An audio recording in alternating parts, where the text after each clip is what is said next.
Hi, I'm Dominic Picardo here for the July edition of Spreadbet magazine, and today I'm going to be focusing on a systematic approach to buying into the world's most important stock market index, the S&P 500. Over time, the most successful traders of all are those who follow a defined set of rules.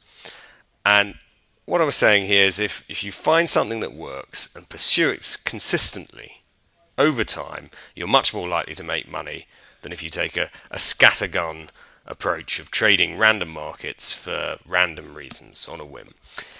The best way to establish what really works is via backtesting.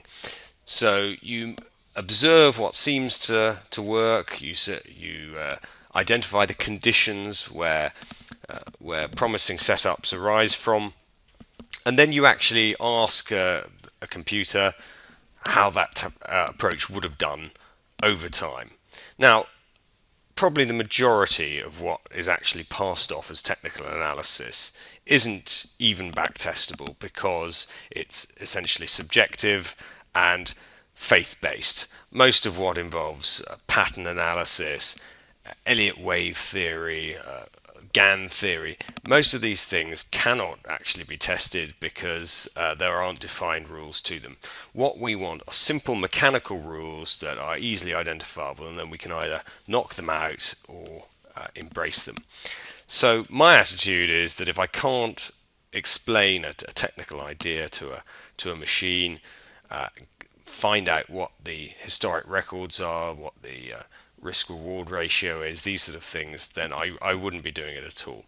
So what about this short-term strategy for trading the S&P 500? Well, I'm going to this is one of the very simplest strategies of all. First of all, the market has got to be above its 200-day moving average, and this is a very simple test of whether we're in a probable bull or probable bear market. I only want to be trading when we're in the middle and later stages of a bull market. And if you trade only when the price is above its 200-day moving average, there's a good chance you'll end up doing that. So that's number one. Secondly, then when the market is above that line, then you seek buying and selling opportunities based on the relationship of the market to two other lines, the 91-day moving average and the 64-day moving average. Specifically, what we're doing here is when the market rises through the 91-day moving average and it's above this other moving average, the 200-day moving average, then you buy. And when it falls below its 64-day moving exponential moving average, then you sell up.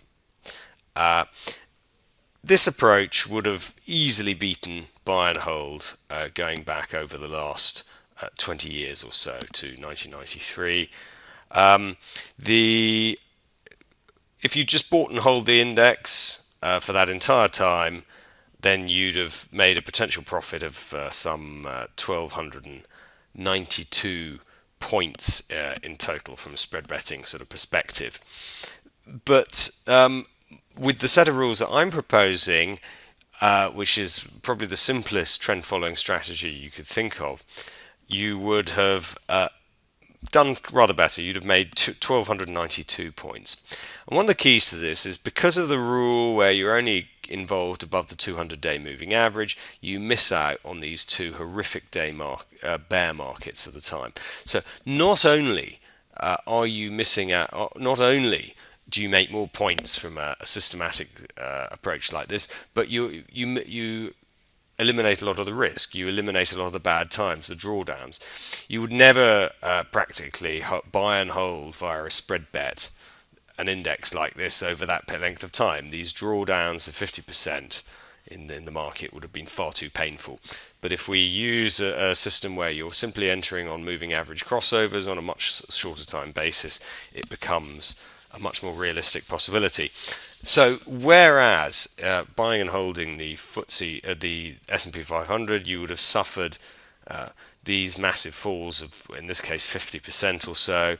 The worst drawdown you would have had, or the worst individual trading loss in this approach would have been one of 40 index points, which, depending on your trade size, is entirely acceptable. So here we have a system which has produced more points of profit and for fewer and for substantially less risk. So what are the drawbacks? What is the catch here?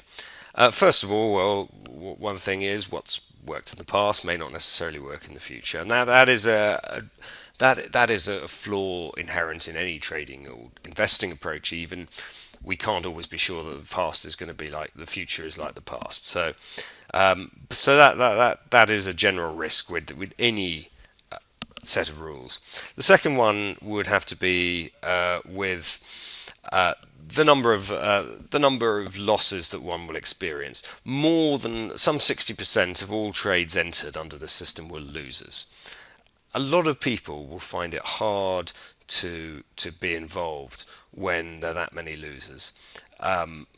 People, even though four winners out of 10 isn't bad at all, a lot of people think you have to be winning all the time.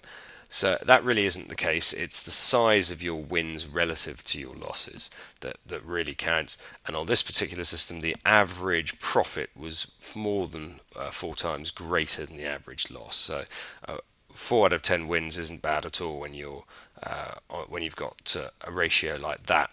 So if you are willing to stick at an approach like this, follow it over time, follow each and every signal, and that's best done if you can automate your trades.